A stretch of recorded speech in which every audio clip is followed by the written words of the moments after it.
Good afternoon, everyone. Today is a Saturday and not a Sunday. Generally, I'm on here. It's been being on Sundays and it's been kind of sporadic. I'm going to take my glasses off because it's always a glare in there and I'm not reading anything. I get all these little topics that I discuss and I talk about. I get those from just riding in my car and the things I think about. And I've got kids and a real life and a real job. And I have recently, I guess, started a whole new career, is what you would call it. I worked in marketing. It's been for almost 2 years. My background is kind of diverse. And after I went to school and got a couple of degrees, I kind of was more in the case management field, IDD, mental health, um, that type of stuff. And that's what I like to do. When I was younger, as a child, I was talking to my sister about it. We always played playhouse as kids.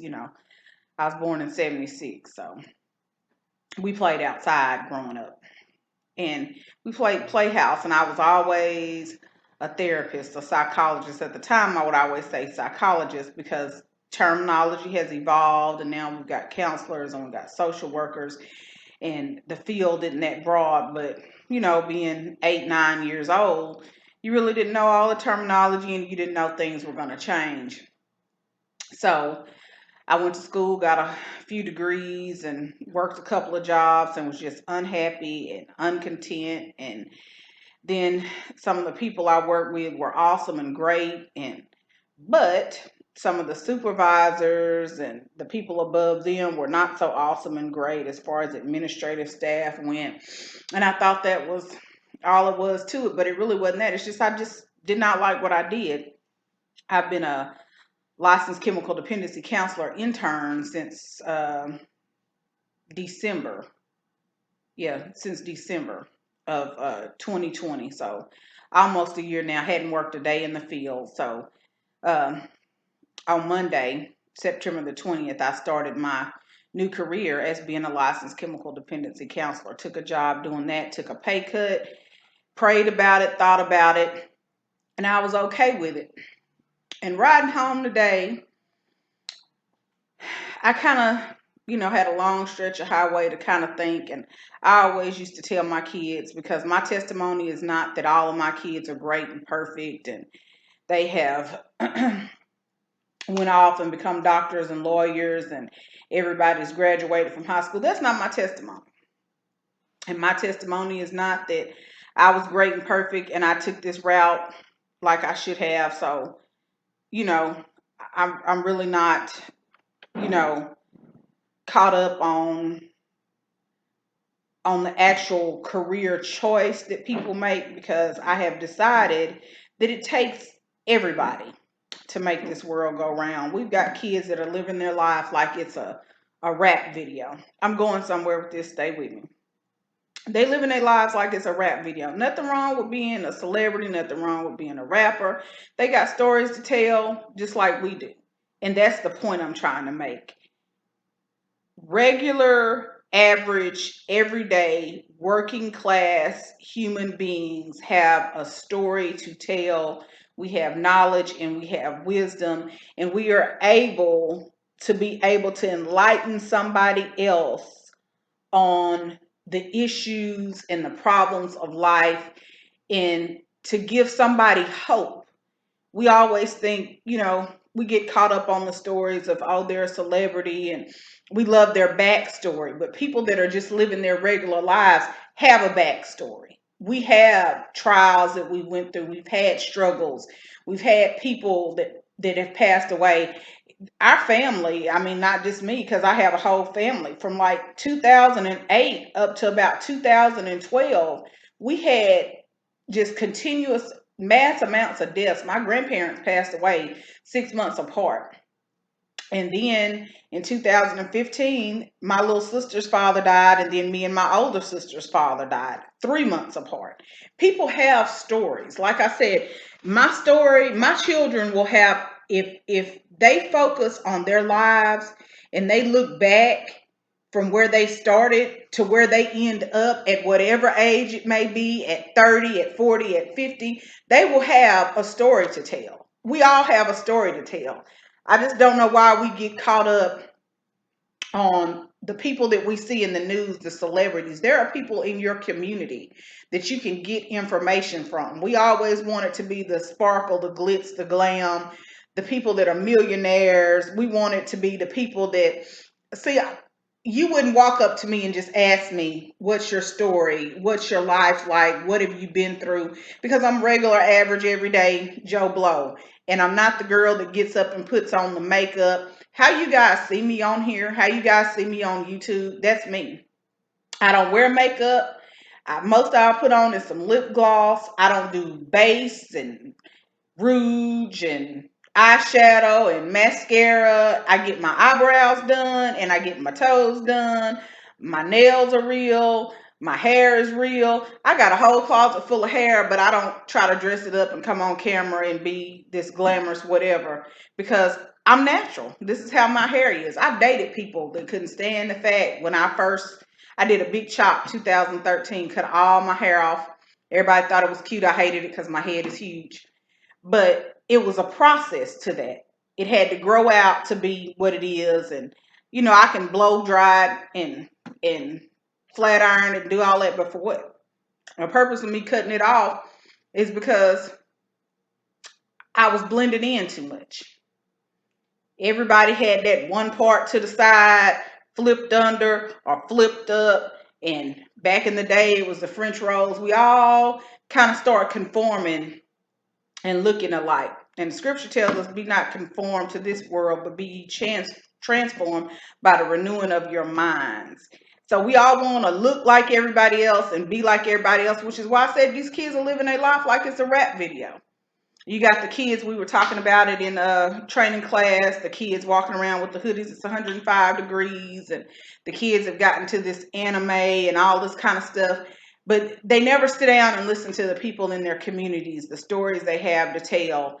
And because I don't know, we tend to glamorize things and we want the glitz and the glam and we want the $1 billion stories and this person is a millionaire and this person is a billionaire and we follow those people. We do it as adults and we think it's the greatest thing ever. And we don't want to hear about struggle. And if you sit down and listen to an average person talk, they don't want to hear about struggle either.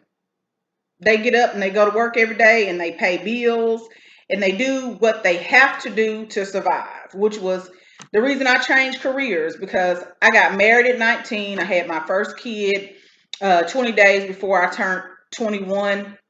Then I had a kid at 23, and then I think I was 27 when I had my last one. Wouldn't trade it for nothing in the world. And I was a person that said I never wanted kids. And my kids, when they were kids, my youngest one is the only person who took that wrong, because they asked me one time, how many kids did you want? When I was younger, I never wanted kids, never. And I had them. And the first kid I had, I was like, oh, this is the greatest thing ever. She was the cutest, sweetest. I love my kids to death. But that teenage and young adult stage, when you can't tell them a single solitary thing, and you like, how have I raised a person that everything that I taught them as they were little, they are not doing any of it? And some ladies at church told me we always get the scripture all confused about train up a child in the way they should go, and when they're old they will not depart from it. We think that these children are going to listen to us, they're going to be well behaved, they're going to be well mannered, they're going to go out and they're going to make us proud every single solitary day of their life. That is a lie that you told yourself. Because if you think back to when you were growing up, all the times that you got in trouble, or you should have got in trouble, you did something and you didn't get caught, but you should have got caught, you were not a perfect child. There is not a perfect kid. There's not a perfect adult. There's not a perfect young adult. We are all on a journey. The issue is that our paths are different. Our journeys do not look the same. The choices that we make are not the same. And we have a beginning and we have an end. We are born, we die, and then the third thing is the judgment. And I always tell people that I want to live my life so that when I die, the preacher does not have to lie. DMX said it, you staring up at the roof of the church, the preacher telling the truth and it hurts. Live your life so that when you leave here, nobody has to try and lie to prop you up. The truth stands on its own. And we always got this, oh, this is my story. I got to live my truth. It's only one truth. It's only one truth. The thing about it is, we're not all model citizens and this is my truth and it's not it. There's only one truth, but your journey is different than somebody else. It's only one truth. It's 66 books of the Bible, and what's in there, that's the truth. And what we live every day is our process in trying to live up to that truth. Real deep, not so much. Think about it. It'll catch up to you. I mean, I look every day and I'm 45. I don't mind telling my age, don't have a problem with it. I enjoyed every day that it took me to get to 45. I have had some great times in my life. I have had some sad times. I have had some miserable times. I have had some broke times. I have been in a less than poverty situation. I have been in above poverty situation. I have been what you call upper middle class until I took a pay cut to start a new career, because being an intern until you get licensed, it's not a lot of money in it, and it's not a bunch of people grabbing for you and wanting you to come work with them because they feel like you don't have the experience. Experience in that title, no. Experience in that field, yes. But nobody is looking for that. And we are the role models to our kids. At least we should be. But the kids that grow up in the house with you, I'm gonna explain that. Your children, it's a time in their life when they think mom and dad are the greatest. They are my hero. I love them. I love them. I love them. It's just like I wrote in my book. I didn't like my mama until I was 30. We were never going to be on the same level because that was my mama and I was the kid. My mama told me to do something, I did. I had the utmost respect for her. And I had no animosity toward her, but I thought she was mean and I thought she was strict because I was a child, and that is the way it's supposed to be. And that's another thing that my kids, well, just my youngest, because that kid got a temper and whatever, but he misinterpreted that whole thing and thought, oh, wow. But that wasn't what it was. It's because that's the way it should be. You are not supposed to be your child's friend. Y'all ain't supposed to be buddy buddy. It happens and people are, but there has to be a line there where you are the parent and this is the kid. The generation that we have coming up now, these children and us, life is different, technology is different. Like I said, they don't go outside and play. Mine did, because I was not that parent that I did the latest and the greatest thing. So my kids thought I was mean too. And that's fine, and I'm okay with it. And me and my daughter, I mean, she's older now. She's 24. She's got a child. She's got bills that come in her name, which is what I told them. When these bills come in your name, your life will change. Your life will change. That is the key point. I can't pick my kids' life for them. My mama couldn't pick mine for me. My mama was a nurse. I had an auntie that was operator at Southwestern Bell. Then it became AT&T. I had another aunt that worked for the government. She worked in the invoicing department. Never been inside that building. Couldn't tell you what it was that she did. Just like all the job titles I've had, nobody has ever understood what they were and what I actually did. Had another aunt that was a hostess at Luby's for years and years. I only have one living aunt. My mother has passed. My two aunts have passed. I had an uncle that died when he was 12. Never in life got to meet him. Me and my sisters are all different. I said that because same family, different occupations, different lifestyles, different wants. We all have the same needs, just to food, water, clothing, roof over your head, love, affection, all the same needs, but everybody has different wants. And those wants are what dictate your journey. We all have a different passion for something different. Like I said, I worked in marketing. I did not like marketing. I am not a marketer. I am not a numbers person. I can say that now that I'm out of the job. I did not, at either place I worked. And it was never the people. I have worked at great jobs with great people. It was certain people in certain jobs, but I have worked at, God has blessed me so to where I've never had an issue where I could not stand on my belief in God and I could not discuss my God. And I was not ever in a position where I was not around people that believed in God or had some type of faith based belief. I was never put in that position. God has blessed me with that. And I have never been a person that was ever going to change and not be me because of a job. I don't know how many people, everybody's saying, well, I can't find a job. I've seen so many help wanted signs at restaurants, and restaurants have the signs posted that says, um, we're unable to provide our usual standard of service due to being short staffed. Please bear with us. We apologize for the inconvenience. I roll over at 2 and 3 o'clock in the morning. I'm forever on Indeed because I'm always trying to look for better. And that's why I said these are the things that go on in my head kind of while I'm driving. But the basis to it is I've never went on there and tried to look for a job that was millionaire. I never went on there and tried to look for a job that was a singer, a rapper, an author. I'm an author of 3 books, not a millionaire. We have to teach our kids. We have to teach our young people. We have to teach our teens, our young adults that you might have somewhere that you want to go. You might have a path that you have set out. You might have a dream. You might have a vision, but it's not this. It's not straight. It is this. It is this. It is not straight. And we keep telling our kids you can be whatever you want to be, and that is true. You can be whatever you want to be. But the problem is our kids have got it in their head. I go to school, I graduate, I get out, I go to college or whatever they say do, and now I'm that. And that's not it. There are stumbles, there are struggles along the way. And then we have it in our heads as parents that our kids are going to go to school and they're going to graduate. Sucked for me. I was devastated when I got to my second child and he did not graduate. Devastated. He has a GED now. Devastated when I got to my third child, and so far, we're not through with the school year, but all his life he has never liked school. Devastated. But I have made up in my mind because I have told my kids, which that means I'm gonna go back. I never lost my place, people. I'm still there.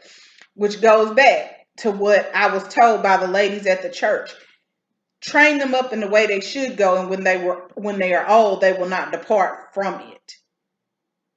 They are going to veer off, try to find their own path, because what we do, you know, all of us are not rich, and we're not raising our kids in some big mansion, and we don't have maids and servants.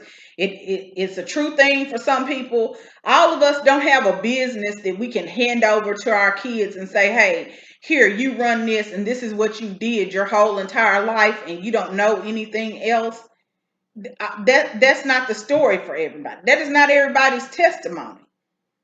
But if you have instilled, that scripture is the morals and the values to be upstanding, God-fearing, loving, caring, respectful, responsible parts of humanity and society.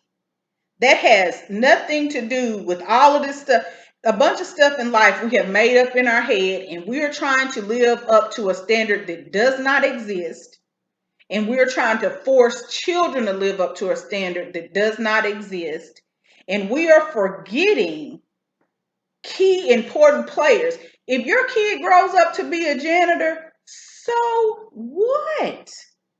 They have a job, a roof over their head, a car. We want to force our kids into these great big. I've never been one. I had a kid, great ball player. He loved football, played it his whole life. When he decided that he didn't want to play anymore about his 10th grade year, everybody was, oh, he's going to go pro, he's going to do this, he's going to do that. I got to watch him do what he wanted to do because he was a heavier kid, take after his mom, thick and fluffy, delicious. It's wonderful. He could never carry a football. And I say he couldn't because he was overweight, you know, had to be 100 and under in little league and da da da da da. And when he recovered a fumble, picked up and ran for a 65-yard touchdown, and yes, I'm his mama and I remember. This 300 and something pound boy then ran off, left everybody. We were cheering, everybody that knew him from Little League. That was what he wanted to do, and he accomplished that. See, we never stop and ask people, what is your hope for yourself? What is your desire for yourself? We always try to push them into this stuff because we feel like you need to be in this income bracket in order to have things in life. That's not true. Everybody does not want to be a millionaire. Everybody cannot handle that kind of money. My daughter ran track, a little bitty short person, didn't have long legs. She ran track and she could run, and she was little bitty. I mean, little itty bitty. She's not little now, but she was itty bitty then. And she ran track and she hated to lose. And I watched this girl, they were behind and she was so mad, ran relay. They were so mad. And she was so mad, I could see it in her face. And they were behind. I watched her come up out of a curb and take that lead back because she wanted it. That is what she wanted to do. She hated to lose. She was not going to lose. And she was a team player. Oh, we not losing. It's the team thing. And it was in her to do that. But what is winning in life?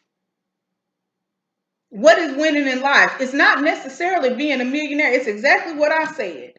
When you leave here and we have to write out this program, we have to write out born this day, sunrise, sunset.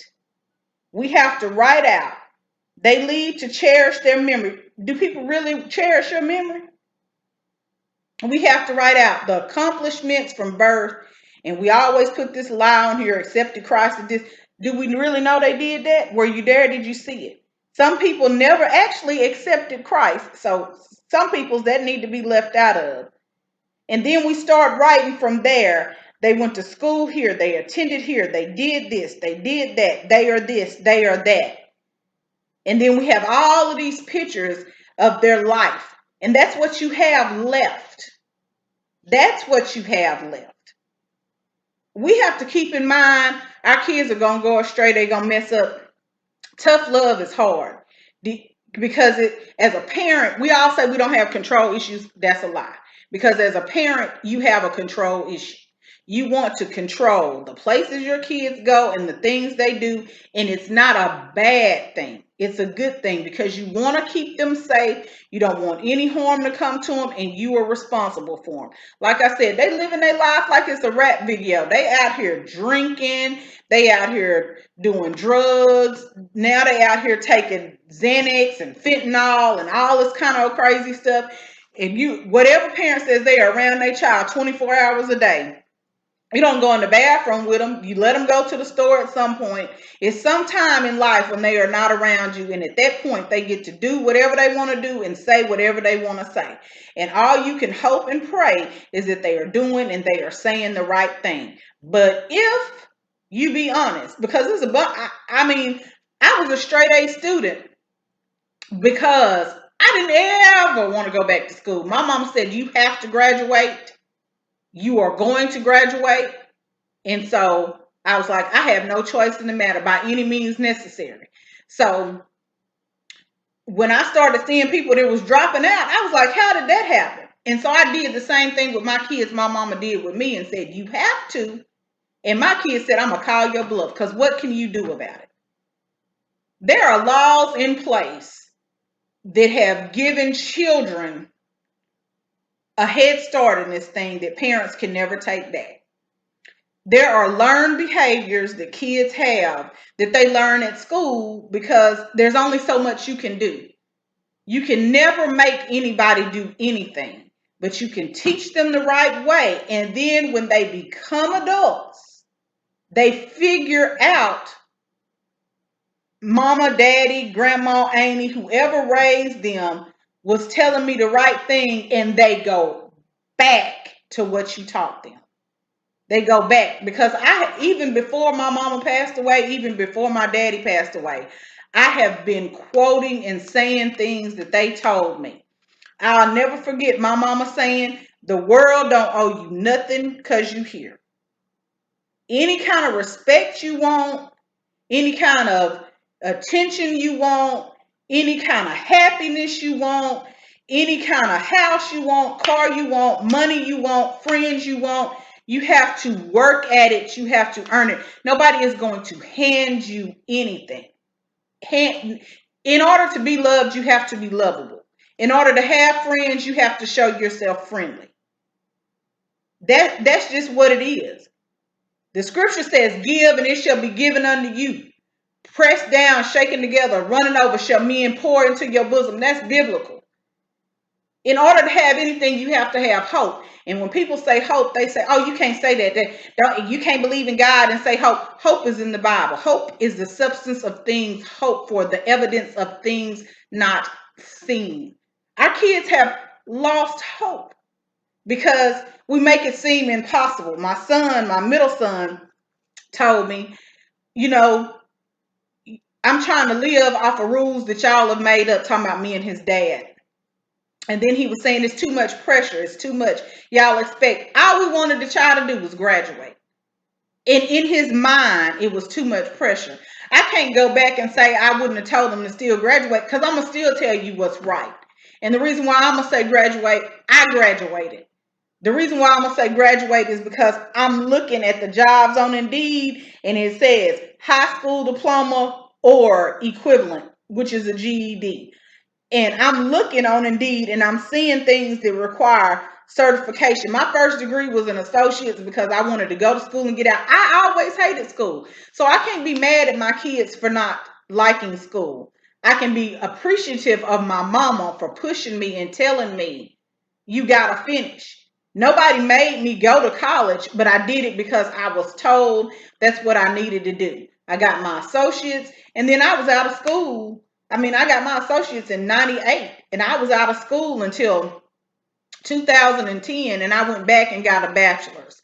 And then in 2019, I went back and started my master's, or 2018, end of it, and didn't get that till 2020. And then along the way, I've had different certificates. Like I have became a certified life coach in 2019. I'm also a certified community health worker. Didn't get that until 2020, but it's based on the work that I did, just educating on mental health issues and different stuff, because I did case management and all of that kind of stuff. I didn't do it at an early age. I didn't do it in my 20s so that I could rack up all this money and be at a job 25, 30 years. I didn't do it like I had envisioned it when I was playing Playhouse, because I had my own practice when I was playing Playhouse, and I was married to some guy named Bob and had a kid named Cherry and a son named Bob Jr. And we lived in this house that we built from the ground up. And those are all things I envisioned myself doing as an adult. I have a house now that, was new when I purchased it, but it took me till I was 40 some odd years old to do that. That's why I said everybody has a story. Everybody has something. Everybody has something to say. But we want to run out and only listen to celebrities, movie stars, singers, rappers. We only want to hear the preachers that got the mega churches. But your neighborhood preacher, listen here. Oh, I love my pastor. I love to hear him talk. I love to hear about his life and where he was and where he became. And I've listened to some other people's stories. Some of the things that my children are doing, I feel better because I've listened to some of these men in the community talk about when they were my boys' age and the stuff they did. And I know people that have been in and out of prison, and it's not once a felon, always a felon, because that's not the case. I got plenty of people in my family that went and got out and figured it out. and figured it out. I mean, I love hearing that because that makes me know it's hope for my kids. And then when I look back at my life and the things that I went through, oh, it's a bunch, that I could say, and people will be like, oh, but this is YouTube, so we can't put everything out there. But it's a bunch. If you are around somebody and you struggling and you don't realize how they make it every day, and it's kids, it's young people in their 20s, just kind of watch Facebook and Instagram. I don't have an Instagram account, I don't have a TikTok, I have Facebook, and I do my YouTube channel. But if you pay attention, people post stuff just because they like the saying and it's cute. But then if you look above it, what they've typed out and what it says, some people will say, oh, this is me, or this is how I feel, or I'm really not okay. Pay attention to that, because that's somebody that needs somebody in the community to reach out to them and say, hey, it's okay. I mean, our children, when my daughter first had my granddaughter, she was like, I don't see how people do this. I don't see how people are parents. I don't see, because being an adult is hard. I have tried my best not to cuss for years. And hey, I know the Lord and I'm saved, and I don't mind telling anybody that. And that's going to put a target on my back and people listen. But do you mess up when you say? Kids need to know that.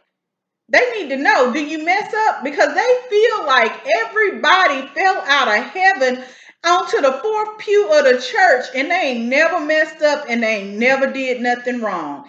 I've said it in the beginning, regular, average, everyday people are the examples, the role models. They are what younger kids, younger adults, teenagers, they are who they need to look up to. When kids are small, they think everybody is great. But when they start getting older and they've seen things and they formed opinions, they need to hear and see somebody that is making it. You might not have $1 million in the bank, but if you think about it, have you always had everything you needed? And then sometimes you have your wants. Have you been to concerts? Have you went on vacation? I got a kid mad at me because I wasn't taking them on vacation. I was a single parent. Do you know how hard it is to take 4 people on vacation? Now during COVID, tickets are cheap and you can take them wherever. I didn't have a savings. I was trying to keep a car running in this. I've apologized to my kids so much for being broke. I could not help that. I could not help that. But did it kind of make them want to reach for, this is what I want? Because whatever you didn't get when you were younger, then you need to know, I need to set my eyes on that, and that's what I need to get for myself. Like I told mine, whatever you felt like I was lacking as a parent, when you have kids, do better. Because kids don't come with a manual. Life don't come with a manual. You get 66 books in the Bible, and you get role models and examples. But don't try to make your role model somebody that's 15 years in the future from where you are now. Don't try to get that far beyond the goal and that far beyond the field. I have been the same exact size. I have been the same exact size since I had my son. He's 17, my last child.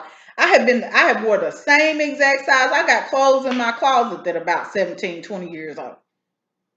I have been the same exact size. I go to the doctor. My blood work is fine.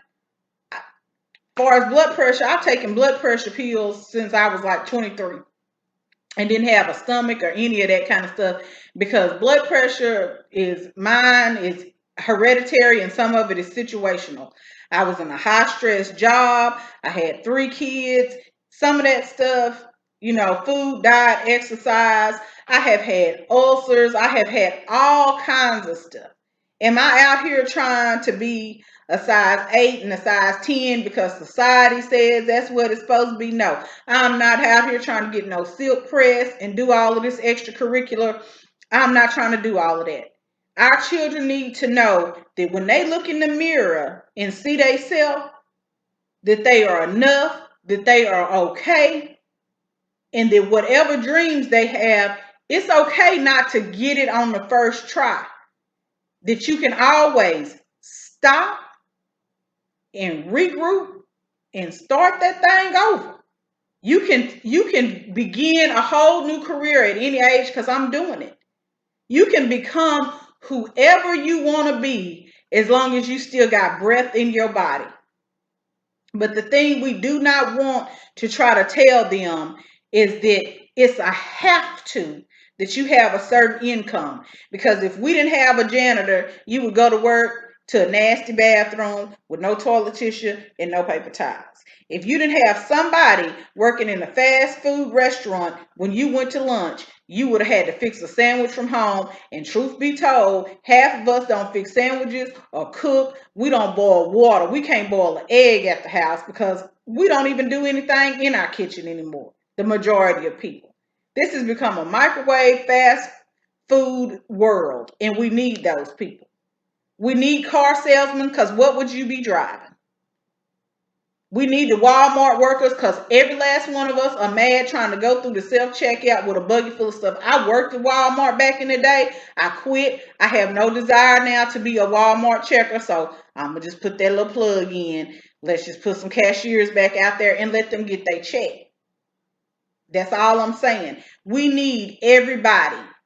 Nobody that is walking on this earth is unneeded. Whatever field it is, we need a teacher. During COVID, everybody was homeschooling, every parent, oh, you wanted them kids back up at the school. I homeschooled my kid, one of them, before COVID. I did it when he was like 7, and then I did it again when he was a little older. I did K-12 at first, and then I think like his 4th or 5th grade year, I did it, and I just went and got the books from Books A Million, just the grade levels, and went through and said, I have no desire to be a teacher. You can have that, baby. I know. I have no desire to be a police officer. My mama was an RN. She was a registered nurse. Love her dearly. Have no desire to do that.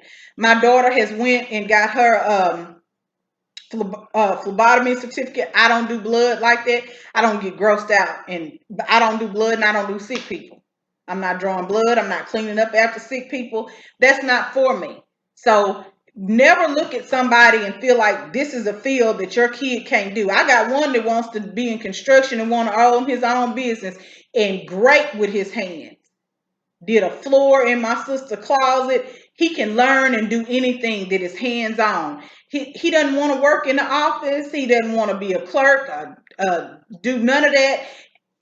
And I mean, and is a good driver, can drive. He probably can go out and get a CDL and drive trucks. But all of that reading and all of that whatever, that's not for him. He's not the reading, writing person. He's the hands-on person. Middle child, never cut hair, got put in a position that somebody asked him about cutting hair. He picked it up just like that. Your gift will make room for you. Your gift will make room for you. Whatever it is that God has gifted and talented you to do, your gift will make room for you. We try to force stuff. We try to beat down doors. Knock, and it shall be open. Seek, and ye shall find. Ask, and it shall be given. But the thing about it is, we have to live a life that is pleasing to God, and we have to ask things that are in God's will. And some things we get, like all that money, it's a bunch of people that had a bunch of money and filed bankruptcy because God said, you asked for it, I'm going to give it to you. Here you go, you can have it. He knew you wasn't ready for it. But just because you asked and you kept pressing the issue and you thought God was wrong, he said, I'm going to give you what you want so you can see what you're not ready for. And that's just what that is. I got married at 19, was not ready for that. Didn't have no business saying I think about it, but I did. And then I said, oh, no, to the no. And now I have to live with the single life and raise the kids and go on because I got what I asked for, even though everybody said don't do it. More of the story is, if you are average, regular, everyday, working class citizen, you are somebody. You can still, be an influential person in somebody's life. You can still help a child, help a young adult, even help an older person. Every day that you are here and living, there are people that are depressed, that are upset, that need to hear from somebody that is a regular person with real life struggles. Our lives are not all perfect. Stop faking like they are. Stop dressing up stuff. I went to work the other day with a turban on because I was trying to leave and go to work, and my stomach said no. Now, I'm not sick, none of that. I got all kinds of stuff. But it just, my stomach said, we ain't leaving right now. You're going to wait a whole minute, 2 minutes, 3 minutes, 10. We going to do what we got to do. And that's how that is. That is life. That is life. Life does not have a bow on it. It's not in the cute little foil wrapping paper with all the different psychedelic colors looking all pretty. It is not a bouquet of roses.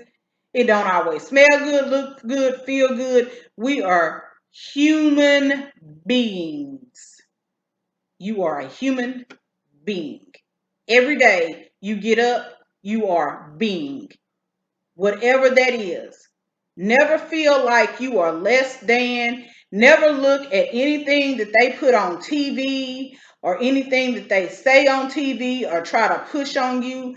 The whole thing is be you. You matter. You matter. You matter to more people than you think you matter to. Even if you not splattered all over the news or all over social media and you don't have everybody, stop living your life by likes. Whoever like and follow you and all that kind of stuff. Stop trying to let that define you. I mean, I created a YouTube channel to help somebody. If nobody subscribes, then that's fine. If 2 or 3 people listen, that's great. If it helps anybody, purpose served. Thank you, Lord. That's all I'm saying. I don't want anybody that's a me, a brown skin, natural hair, fluffy girl to be out here caught up on, I gotta lose weight, I gotta do this, I gotta be on this diet, I gotta do this. If it's for health reasons, I get it, I understand. I get it, I understand. But don't stop letting people tell you who you need to be, how much money you need to make, and what you need to drive, and how you need to fix your hair, and how you need to talk. My English is not always perfect. I'm not an English major. I got a little hood in me. I got a little homegirl in me. I got a little church in me. It's not always fancified and whatever. I'm very educated, highly educated. Don't get it confused and don't ever get it twisted. But I'm me. And the me that I am is the me that I want to be. I'm never going to be what somebody else wants me to be, and it's okay. And it is okay. And my mama and my daddy loved me because I was Christy Yolanda Warren. I love my kids because they are who they are. Now, are there consequences to the actions that you do? There are. So while you being you, remember there are rules, there are laws. We got to treat people like we want to be treated with the level of respect that we would wish to receive. And you don't answer for what people did to you. You answer for what you did to them. And that's what I've told my kids. And whenever you out of line and wrong, because like I said, I got one with a temper, and I used to always tell him, if you just stop right now. Don't go any further. Just stop. It'll fix a lot of things because we continue on in a scenario for far too long, and it goes way further than we planned on it going. But the point to this is just being you is okay. If you just be you and try to be a better you than you were yesterday, a minute ago, 2 seconds ago, that's your competition. That is your competition. Inspire yourself. Everybody say you are enough. I want to tell you, inspire yourself. Look back. Look back at where you started in mom and them house, being a kid. And then the first time you was set out into the big world on your own and you thought you couldn't make it. And now you've been paying bills some years. And you like, oh, I made it. I did it. You still in your own house with your own light bill and your own water bill and car. Might not be a Lexus, might not be a Mercedes, but you're paying for it and you got insurance and it's legal and it's got tires. You are doing the best you can. And you do the best you can until you can do better than you did. But inspire yourself. Inspire yourself. Be great for you. You don't have nothing to prove to nobody but you. Inspire yourself. Remember, it's a process. There's a blessing in the lesson. At some point, you're going to say, but now I get it. Even if you have to stop and say, is this the way? Everybody be blessed. Have a great weekend. Enjoy the sunshine. Enjoy the fact that it's the first day of fall. And I will talk to you guys later. Thank you so very much.